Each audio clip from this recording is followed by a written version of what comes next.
Hey, all, welcome to Gadfly, the podcast about third parties, French candidates, and just generally weird American electoral history. I'm Dusty Wilson. I'm Una O'Leary. Yeah, and happy every holiday. I'm glad you guys, you probably had one, and I'm sure it's been good.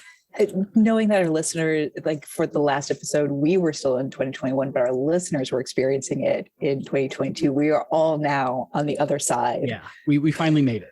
We're like, yes. We're like the last time zone. We fucking did it. Yes, and I can't reiterate enough the one Twitter comment of how it's like, no one make 2022 their year. Everyone keep a low profile. Seriously. Fucking just head down, no sudden movements. No, this is a fucking stay in the shadows all fucking year if you can sort of year.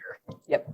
Take to your beds. I'm sure some like girl boss or like dude bro has already fucking said it by now. So encouraged it for the rest of us. And I'm just trying to postpone because we're talking about Lyndon LaRouche again, which is we are. It's everyone's favorite guy. And there's the thing that frustrates me so much about this dude is I make plans. I'm like, oh, this is only going to be X number of episodes. He only existed during these decades. Of course, we can probably crunch it down. And then the thing that I think, like, I don't know, the New Hampshire primaries in 1980, that'll probably be a paragraph. And no, he goes on a cat killing rampage, allegedly. Yeah, and all of a sudden now it's a page and a half. You know what it makes me think of is the Douglas Adams series, where even the book said it's like the increasingly erroneous trilogy because the book series kept going. That's what I think about our Lyndon LaRouche miniseries. God, that's a much happier version, though.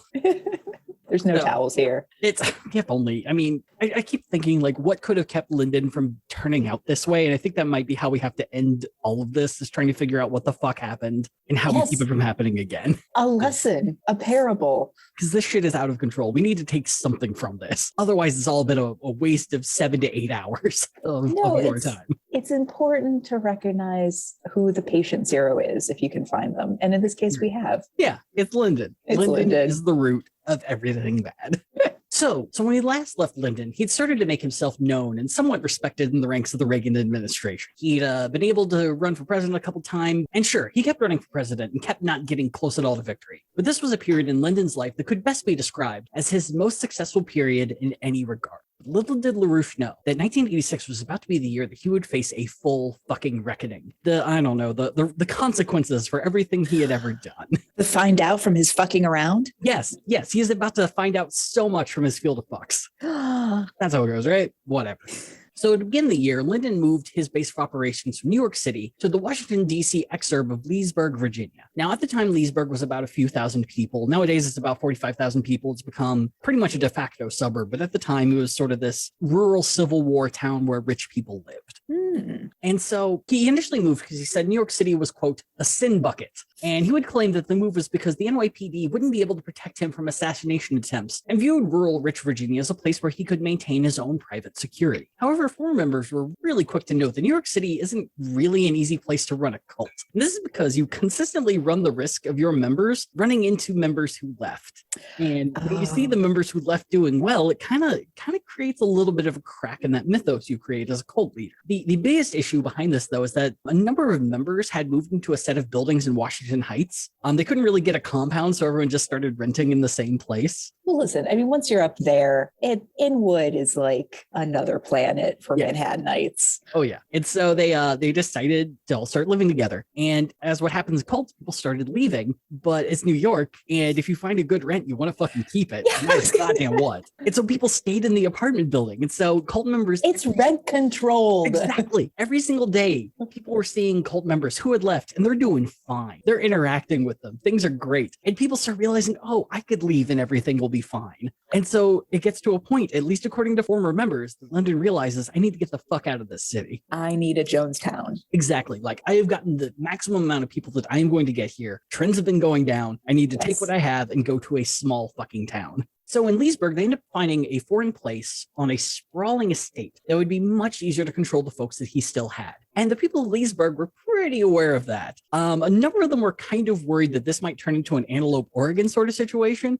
which might sound familiar if you've seen Wild Wild Country. Antelope, Oregon was a small town that only 2 years prior to LaRouche moving to Leesburg had been temporarily taken over by the Rajneesh cult. But as the city noted, it's not like he could legally keep Lyndon from moving there. If he had the money and he bought the property, they can't exactly say no. Yeah, he's not black, so... Yeah, we haven't redlined this palatial estate. Yes. So he would end up purchasing a sprawling 171-acre estate by the name of Elwood, which still stands today. It's kind of like it looks a little rundown for what it is, but that's really shitty of me talking about $1 million property, but still, it's you know what, we'll get to it. The home had originally been built in 1912 and was a colonial revival style. The mansion featured 14 rooms, 8 fireplaces, and 5.5 baths. I went on Zillow to find how many bedrooms there were, and it did not say. So what? I'm assuming no bedrooms. Zillow? Yeah.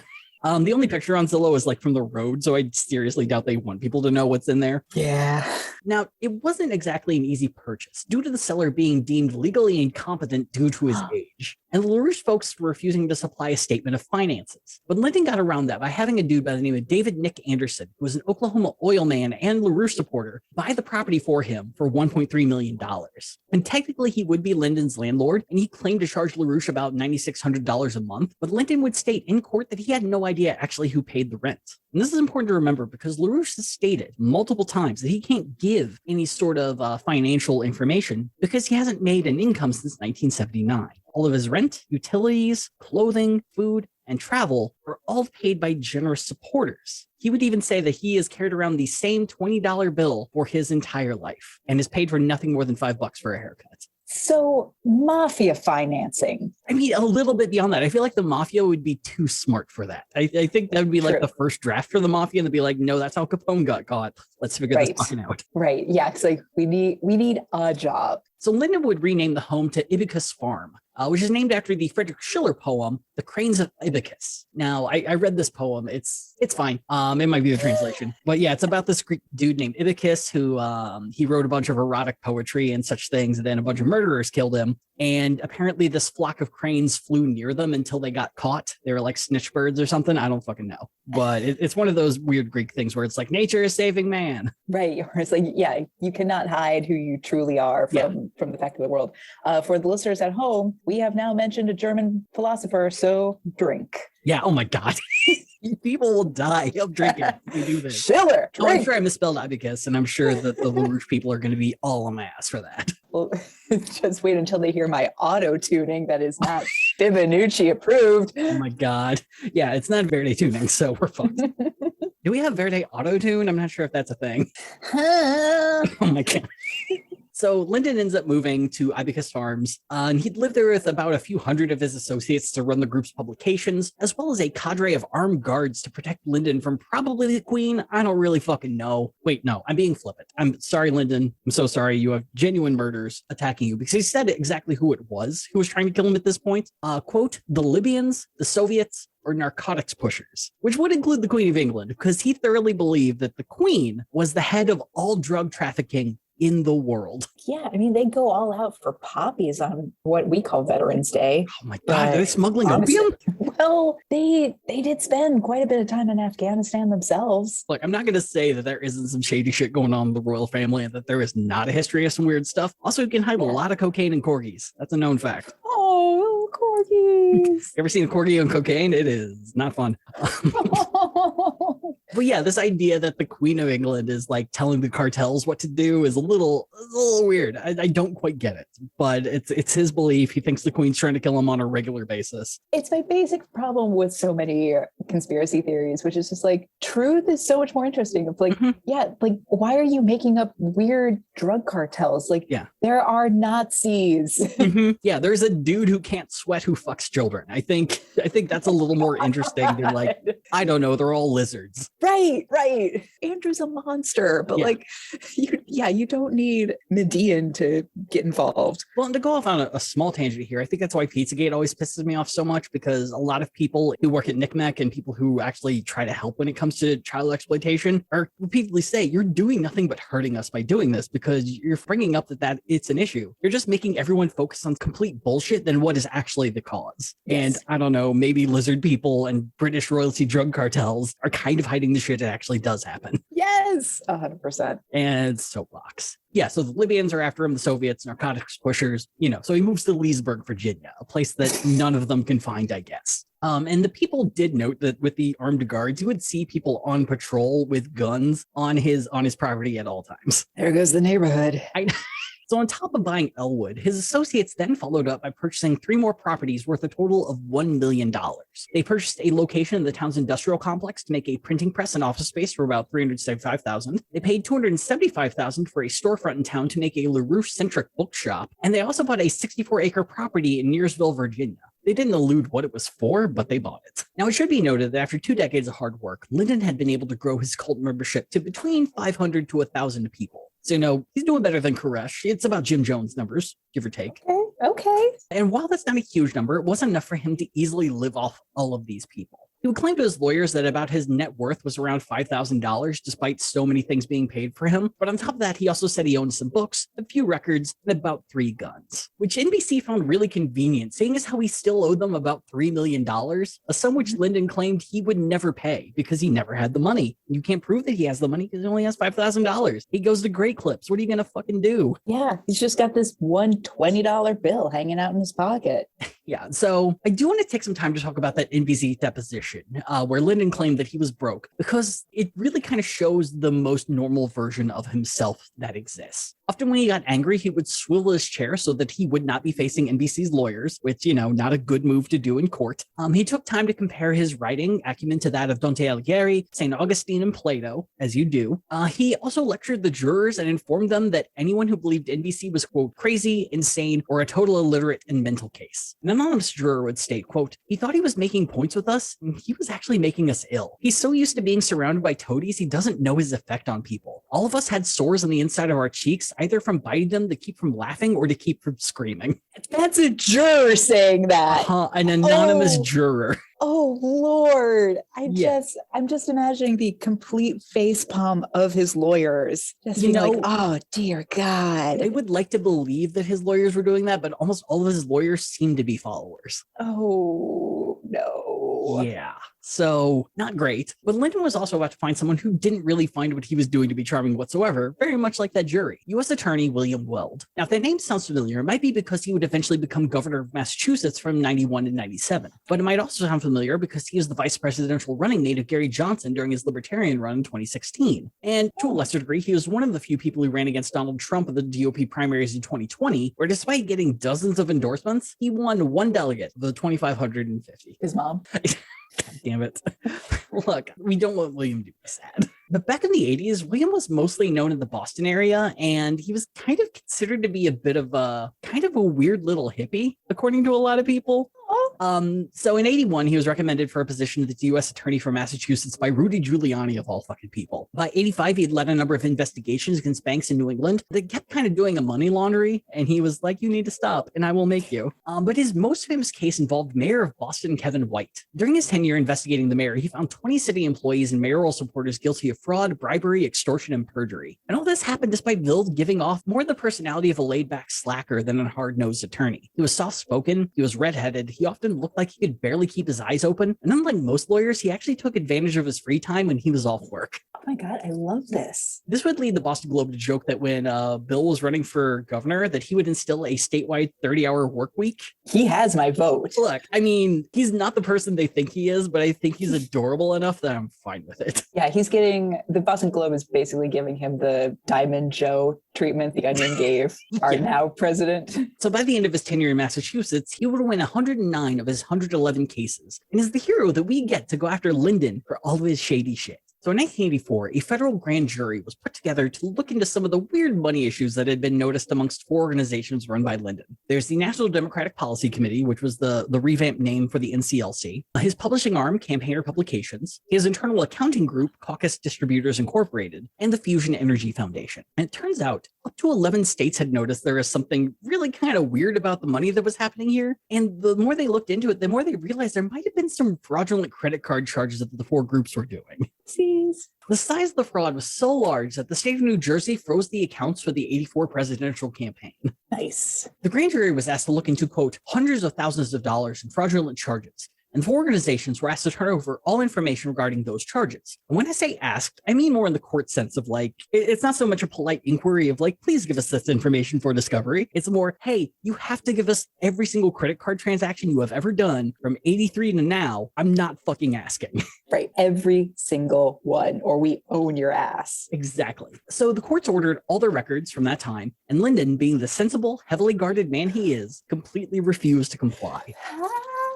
Then again, Lyndon's lawyer, Matthew Feinberg, didn't really see it that way. According to Feinberg, the whole thing was, quote, a politically motivated fishing expedition that was illegitimate and gave them every single right to resist in any way they saw fit. It should also be noted that Matthew is a divorce lawyer, and his Google reviews range from being called a fraud to claims of him hanging up on someone's grandma when she was describing her case. You could have just ended with Google reviews. Like, oh my God. Yeah, but it's never, there's so much in this court case I'm going to say reminds me of the current Alex Jones cases with Sadie Hook, where Alex got in trouble because he just refused to give information. His lawyers either didn't know what to give the grand jury or absolutely refused to give them information, and it ended up getting a default judgment because he refused to give discovery. And the number of lawyers he hired were not people who are experts in this form of law. And this idea that you're going to hire a fucking divorce lawyer for federal cases, I'm not saying you can't have a diverse knowledge of the law if you're a lawyer, just maybe hire a specialist. Dusty, he's divorcing himself from the government. Oh man. You're so right. Fuck. Man, I should just drop off some depositions. This is very embarrassing.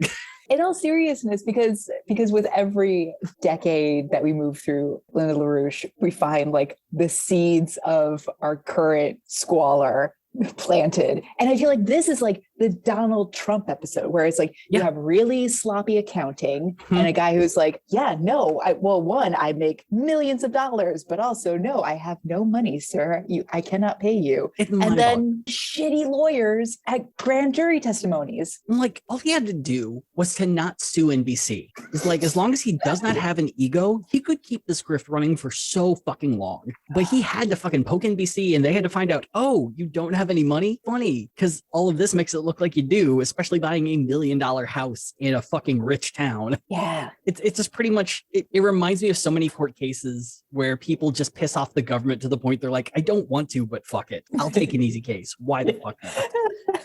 So it's not great. So anyway, the judge started sending out subpoenas on January of 1985. And Lyndon's team of Matthew Feinberg and Odin Anderson responded by submitting appeal after appeal to, quote, quash, vacate, purge, annul, and reconsider the demands.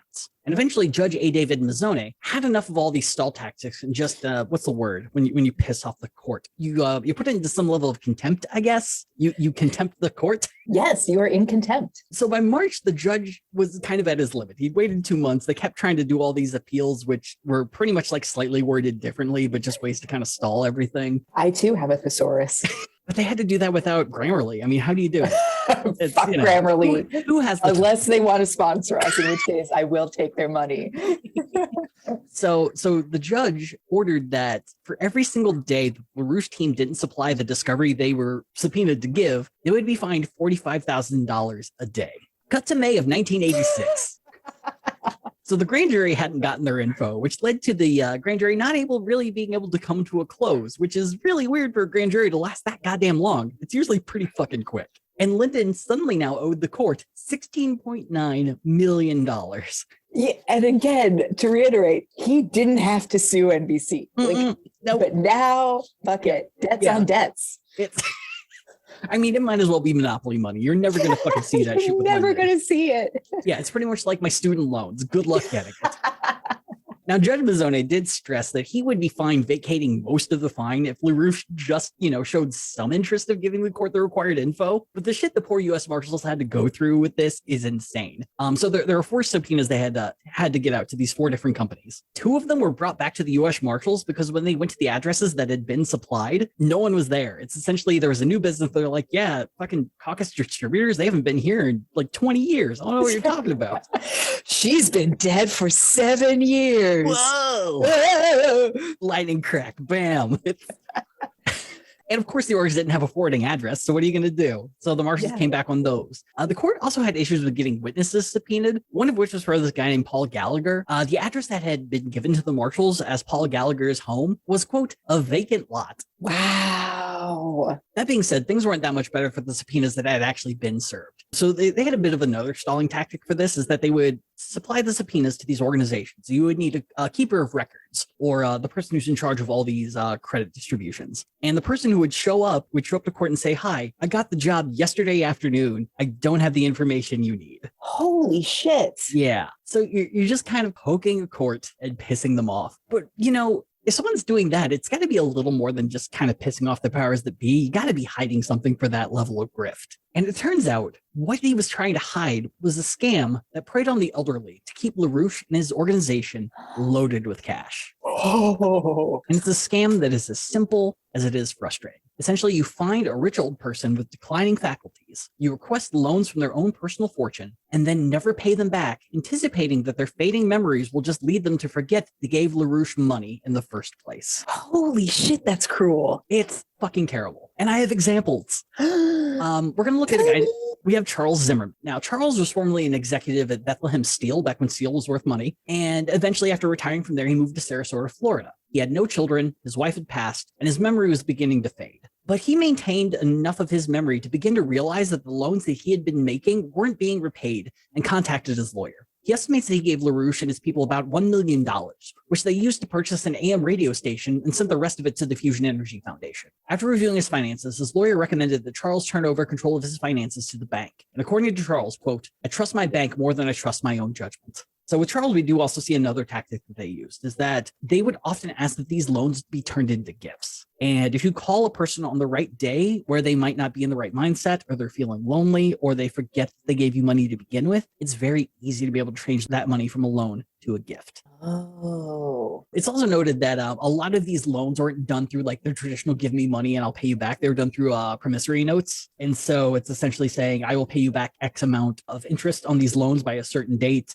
Here's the note to show this. And another way to get rid of those, that start, asking for them to become gifts instead of loans. So then there's also Mrs. Bradley, who's a woman in Modesto, California. She's 75 years old. She's a retiree, and she loaned LaRouche about $30,950, or she put it, most of her life savings. Yikes. Yeah. And the thing, though, is by October, the grand jury still hadn't gotten into Lyndon's organizations, to the tune of about $21.4 million in contempt fines, which I believe still holds the record for contempt of court fines. Wow. Congrats. And that is until about October 6th. In Boston, the grand jury finally had enough and ended up settling on 117 counts of alleged wire fraud, unauthorized use of credit cards, obstruction of justice, and contempt of court. It had been estimated that there had been $1 million in illegal charges made. So essentially what they would do for the illegal charges, let's say you're at an airport, back when like the Hare Krishnas and anyone could hang out there and pester you for a donation or something. Yeah. LaRouche people would be there as well, and they'd be selling copies of their magazine. If you didn't have any cash, they had one of those chunk machines to take credit card information. And once they had that, it was kind of a roll of the dice if you would even notice if they decided to charge, say, $500 to their organization.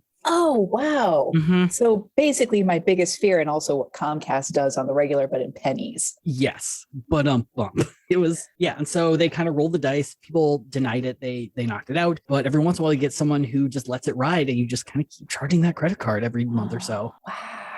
So a few hours, though, before that order went down, the FBI, the IRS, and a few hundred state authorities sent 350 agents to every location owned by Lyndon's group, including Lyndon's home in Leesburg. Now, agents surrounded his gated home while Lyndon refused to come out. He would send a telegram directly to Ronald Reagan stating the arrest would be, quote, an attempt to kill me. I will not submit passively to such an arrest, but I will defend myself. The Reagan administration will be condemned by history if such a scenario comes to pass. Oh my God, don't care. Shoot him. Now, Una, we have to be careful about giving the FBI and CIA carte blanche to kill people. I mean, it's not like they don't do it already. Anyway. So when asked if this was a threat, a spokesman for Lyndon stated, quote, Lyndon LaRouche does not have the mark of the beast on his forehead, and therefore Mikhail Gorbachev and his friends have ordered him killed. He then went on to claim that killing LaRouche was one of Gorbachev's preconditions to talking to Reagan, and also was because LaRouche's opinions on AIDS, such as banning people with AIDS from becoming teachers or doctors. Now, for you youngins, Mikhail Gorbachev was the last premier of the Soviet Union and is known for two things. One, probably being the nicest of the rulers of the Soviets, and two, he had a big old birthmark on his head. We thought it was fucking hilarious. Yep, everyone commented on it. Yeah. Glassnose, fuck out of here. You got a birthmark. Perestroika, fuck you. It's shaped like a spaghetti stain, and this is my joke. Done. So I had to look into this because when he said I don't have the mark of the beast on my forehead, there's one who's like, please don't tell me people thought fucking Gorbachev of everyone is the goddamn Antichrist. And of course there's a movement that thought Gorbachev was the fucking Antichrist. Yeah. There were people claiming that his birthmark was in the shape of a red dragon, which to them was an embodiment of Satan. So clearly if he's the child of Satan, like, put a rubber stamp on that kid and say, go have fun. And it consistently baffles me how people think Satan's that dumb. Like, it's just... The Prince of Darkness will give you the most obvious fucking Encyclopedia Brown clues to let you know who the Antichrist is. Right, Satan's down there all like, do you understand how bored I am? I got time, motherfuckers.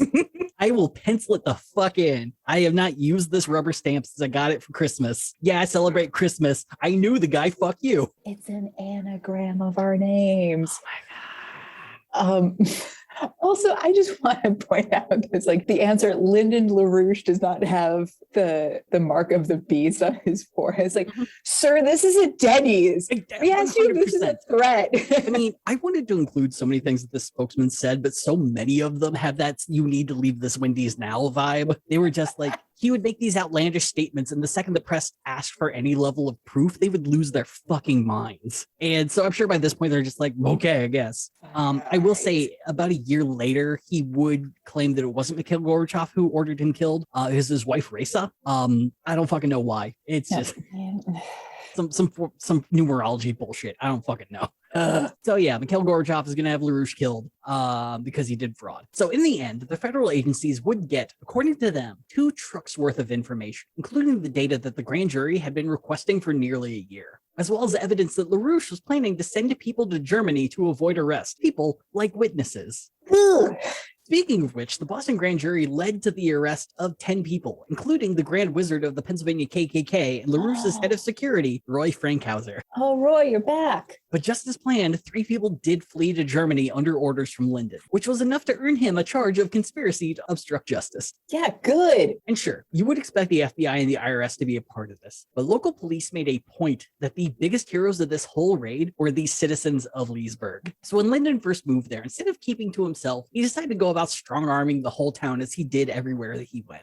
As usual, he went after his critics, which included, and I shit you not, the Leesburg Garden Club. And he referred to them as, quote, dope dealers, homosexuals, and Soviet agents. But also, as the owner of the local video store noted, cruel things kind of started happening to the pets of critics. A horse had been poisoned, probably the worst. There was a dog that was found having his tail amputated and its back legs flayed. Oh my God. Yeah. LaRouche tried to sue this dude for $2 million, and the court very quickly found for this dude. Good. Yeah. And the dude is like, I didn't say you did it. I'm just saying it's really fucking weird that your critics have bad things happening to their fucking animals. Cartoon. So word this creep was going to bully their town into his control somehow, a small resistance movement formed. Locals would end up applying for jobs at Lyndon's offices and ended up passing word of building layouts and locations of interest to the FBI and local police. Townsfolk collected addresses of supporters and tracked their spending habits. There's a story of little old ladies stalking members to find out where they lived, and the police telling them, please stop, you might get killed. Oh my God. Hey, don't fuck with the garden club. They know all the best places to bury you. How is this not its own 2 seasons and then canceled Netflix series? Oh my God. It deserves to be like one of those one-off Pretty Little Liars things. I think it's earned that. Yes. Based on a true story. Probably my favorite is that someone found a book just lying in town. When they opened it up, they found out it was a book of accounting that a member of the group had accidentally lost. Idiots. It's just so choice. So things aren't looking good. And it's about to get worse. You see, Lyndon and his org still owed that $21 million, and Daddy Government was tired of waiting, as they often are. Plus, it didn't help that these orgs seemed to be selling off their property for cash in order to hide how much they actually possessed.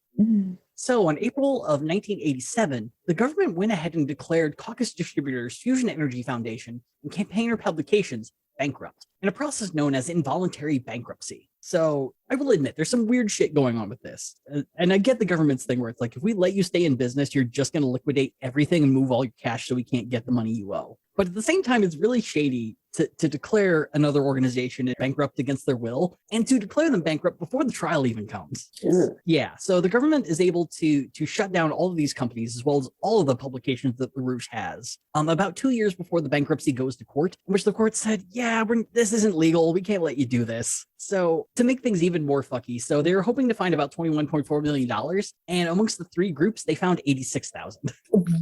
What? Where was the rest of it? I don't know. I mean, I will say Lyndon did have a horse track put in at some point. Yeah, I would not be surprised if it kind of went somewhere else and they just got all the money out before it happened. So you end up illegally declaring these three companies bankrupt and you don't even get the money. Yeah, this whole series of events, like nothing gets my bloodlust up faster than the time it takes to capture these weaselly, actually evil men for, I don't know, crimes of business, essentially. Mm-hmm. It's just like, there's so many people of color who are killed outright by cops. And it's like, what I want now is like, this is where I want the government to be like, okay, you're not going to give us the discovery we asked for, then we're taking your right-hand man and literally cutting off his right hand. Like all of it.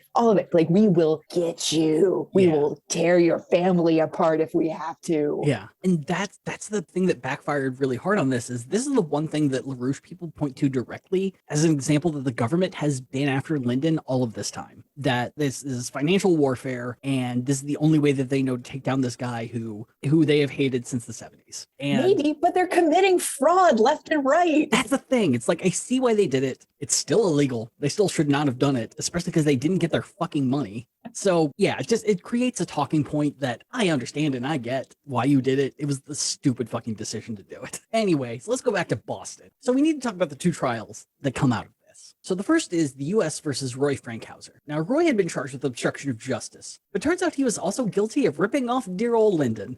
So one of the big pluses that came with Roy was his government connections, which, yeah, he knew people at the ATF since he was an informant for them. But he kind of zhuzhed up his resume by claiming that he had contacts that went all the way up to the CIA. In specific, he had a high-ranking member of the CIA that he referred to as Mr. Ed. Now, Ed claimed to be a top CIA guy who had direct ties to Reagan and the Kremlin. And this led Lyndon to give Roy a salary of $700 a week and led him to believe that Mr. Ed would keep him immune from any prosecution whatsoever. So when the grand jury in Boston started, Lyndon sent Roy to get Ed to stop the whole thing. Now, sadly, Ed didn't quite have the pull to stop the whole thing, but he did recommend that Lyndon destroy evidence and hide all the witnesses that he possibly could. Which, you know, pretty illegal advice for the CIA to give, but wouldn't be anything new, probably. But then again, Ed wasn't a CIA agent. He was actually a friend that Roy had hired to pretend to be a CIA agent. Yes, Roy, pad that resume. So he realized that, you know, he could earn a regular steady income if he just kind of lied about this and just had his friend show up in a suit and tie and occasionally do meetings with Lyndon. And as long as they kept the grift up, everything was going to be fine. This is the male equivalent to like Nancy Reagan having an astrologist on hand and all that shit. Yes. I know this guy. His name's Rasputin. Trust me, he's cool. Yeah. Ed can save you. And really, I mean, it was I hate to call Roy Frankhauser a smart man, but it was probably the smartest decision that he made. However, it's also his undoing because for one, he told Lyndon to commit crimes on top of crimes. So many. But there's also a moment where Lyndon sent him up to Boston to spy on the grand jury to see how things were going. And instead of going to Boston, he went to a Star Trek convention in Scranton and then called Lyndon. Shut the front door. And then he called Lyndon and said, "Hey, man, we got to stop talking on the phone. Your phone's bugged. I got to go." From the Star Trek convention. You know what amuses me when racists are into Star Trek? It's just like, tell me you missed the point without telling me you missed the point. So Lyndon ends up being called as a witness at Roy's trial, but he ends up pleading the fifth. I wonder why. Roy's found guilty. He spends 3 years in prison and has to pay a fine of $50,000 for obstructing so much justice. God, for grifting the grifter. As for Lyndon, his court case in Boston would result in mistrial, mainly because his defense team was really good at extending the trial far longer than it had any right to be. His team placed their entire case on the idea that the FBI, the CIA, and the government hated Lyndon so much that was the only reason he got arrested. And to be able to prove their point, they needed that information. So they ended up requesting information from Oliver North, all of his information and anything that mentioned Lyndon whatsoever. And by a stroke of fucking luck, there was a memo mentioning Lyndon LaRouche, which led them to say, well, I guess we need George H.W. Bush's information also because the vice president was probably involved. And so they had to go into all of George H.W. Bush's information to try to find that. And so all of this discovery time went on for so long that members of the jury said, hey, I kind of have to go. I can't be in this jury pool for the rest of my fucking life. It got to the point the judge said, okay, we'll try to go with a smaller jury. And as long as the defense agrees to like a 6 or 9 man jury, we can go forward. Just the defense said, no, don't agree. And so they had to call a mistrial. Wow. Yeah. But unlucky for him, he was charged with crimes with the state of Virginia, and that court wouldn't exactly be easy to stall. Judge Albert Bryan ran an efficient court in Alexandria, Virginia, which is known as a rocket docket. The rocket docket, yes, yes. So they do not fuck around. Oh, no, they do not. So when Lyndon's team tried to pull their typical delay tactics, Judge Bryan shut it immediately down. He stated that the defense would not be allowed to make the argument that this was all a frame-up by the CIA or the FBI. Their defense had to refer to the charges against Lyndon, and only that. Literal parallels with like the various ne'er-do-wells of the Trump administration. Yeah. They keep ending up in the rocket docket. Mm-hmm. And they, this judge even threw him a bone saying that the prosecution couldn't bring up the involuntary bankruptcy. But still, like you can't stall, and this is gonna fucking happen. And I should mention that there are now more charges than obstruction of justice and contempt of court. There are now charges of mail fraud, conspiracy to commit mail fraud, and conspiracy to hide personal income tax. Since, he hadn't paid his income taxes since 1979. My God, of course, because he only had the 20 in his pocket. I know. I mean, look, do you want me to mention every haircut I get? It's an unfair ask. I will be in my horse circle. Can't tax my income if I have none. Good day, sir. I will be cantering. So the government found via the LaRouche archives that they got during that raid that the total fraudulent loans scammed from the elderly was actually closer to $34 million since 1983. Wow. So LaRouche's team could no longer blame the government and postpone, so they went with Plan B. The organization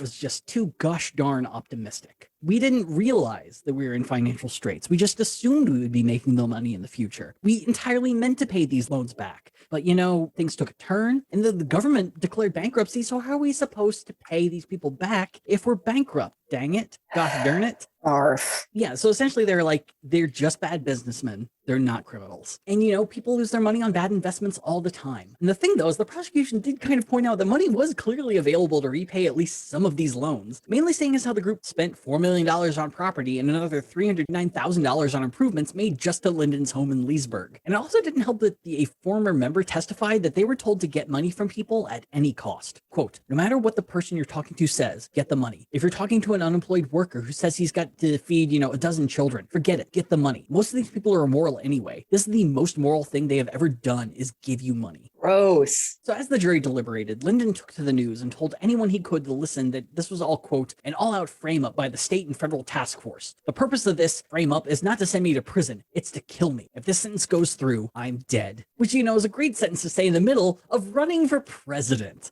That's What? right. The world is falling around Lyndon, but he somehow found time to run for president again in 1988.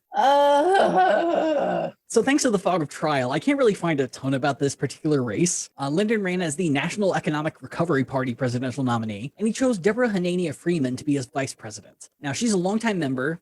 She ran for the U.S. Labor Party candidate in the U.S. House in Maryland's 7th District in 1978. She ended up losing 98-11. Immediately after that, claimed that the vote was rigged and declared herself Congresswoman-elect. Oh. It should also note she was 25 at the time, too, which makes it kind of sadder in a way. Yeah, I mean, we've all done obnoxious things at 25, but... And prior to all of this, she was a teacher. She was a research consultant at Johns Hopkins Hospital. Oh, damn. And she threw it away to be a LaRoucheite. Oh, girl, blink twice. Anyway, in 1988, he got 25,000 votes. He finished 8th, ends up finishing behind David Duke. He wouldn't even be the top vote getter for a cult, seeing that the New Alliance Party, which we talked about a year ago, ended up placing 4th. Wow. But back to the trial, because once both sides closed their arguments, it took the jury 11 hours to find Lyndon guilty of everything. This included conspiracy to commit mail fraud involving more than $30 million in defaulted loans, 11 counts of mail fraud involving $294,000 in defaulted loans, and 1 count of conspiring to defraud the IRS.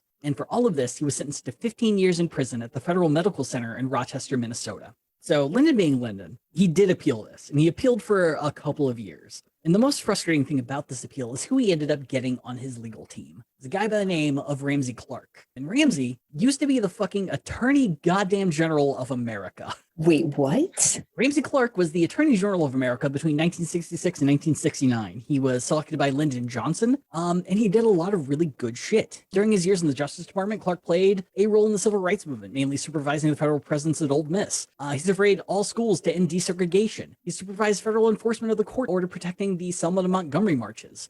He headed the presidential task force to Watts following the 1965 riots, and he supervised the drafting and executive role and passage of the Voting Rights Act in 1965 and the Civil Rights Act in 1968. The dude was viewed as like the most progressive choice that Lyndon Johnson could have made at the time, and is kind of attributed to Johnson losing to Nixon, because Nixon was just like, look at all these things this fucker's doing, and Johnson never forgave him for it. They were not on speaking terms towards the end of his tenure as president. Oy. So Ramsey Clark, by all rights, really should be considered a good dude. That is until we start to realize who his other clients were. So his two biggest clients, or at least that we know of, are Saddam Hussein and Slobodan Milosevic. Is he one of those like everyone deserves a fair and equal trial and like a good lawyer? I would get that if that's what it was. Oh. He truly believes Saddam Hussein and Slobodan Milosevic to be innocent. Innocent of what? Because Genocide. Oh.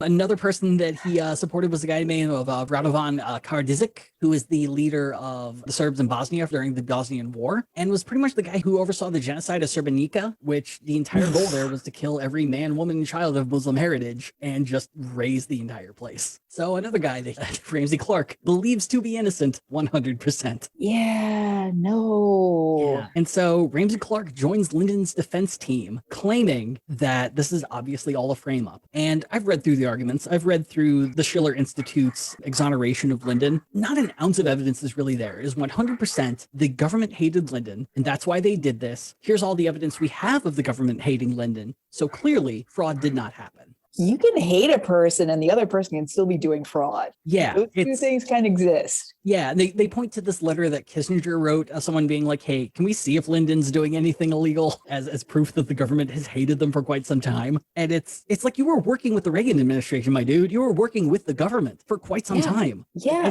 I don't know what leg you have to stand on here. And yeah, the involuntary bankruptcy was kind of a piece of shit when it happened, but it doesn't mean you didn't commit massive fucking fraud and default on your loans to thousands of people who were, elderly and infirmed. And I also feel like the memos found through the Boston trial is like, yeah, especially because Lyndon was working with the government. Of course, there are going to be probably memos that are more or less like, God, this guy's a dick. Like, yeah, because you had to interact with him. It's like, yeah, this is fucking cheese pizza with email bullshit. This is people trying to find what they want to find. And look, I tried so hard to be on their side for this. It's like, if you can prove me wrong about Lyndon LaRouche in this particular trial, you have a fucking former attorney general on this. Prove me wrong. And literally all of it was just fucking legal whinging is all it fucking was. So fucking frustrating. But Una, he does have one more card up his sleeve. Oh. And I think it might be the shittiest card that he has. Awesome. Because Lyndon is about to get support from the one group I really didn't expect and hurt the most. The 1960s civil rights movement. The 1960s civil rights movement? Mm-hmm. Now, not all of them. I'm not saying that fucking John Lewis is showing up to save this guy, but there are some major players in the Selma to Montgomery movement who, out of nowhere, start supporting Lyndon. No. And we're going to talk about that next time. Oh my God. Yeah. It might be the most frustrated I've been researching this whole fucking thing, is discovering that fact. Why do he keeps being handed a shovel so he can dig himself further in? It just, honest to God, the guy sounds like he's very compelling one-on-one, that he just has that psychopath energy that really sucks you in and makes you feel like you're good friends. I guess, but what's fascinating is like I finally looked up the guy on Google Images, I think after our last week, and he looks like the most beige, milk toast, foggy bottom toady. Yeah. Completely forgettable. Like I think from like this whole start to finish, because he started with like the counterculture movements in the 60s in New York, like you kind of have like a Timothy Leary vibe. Yeah.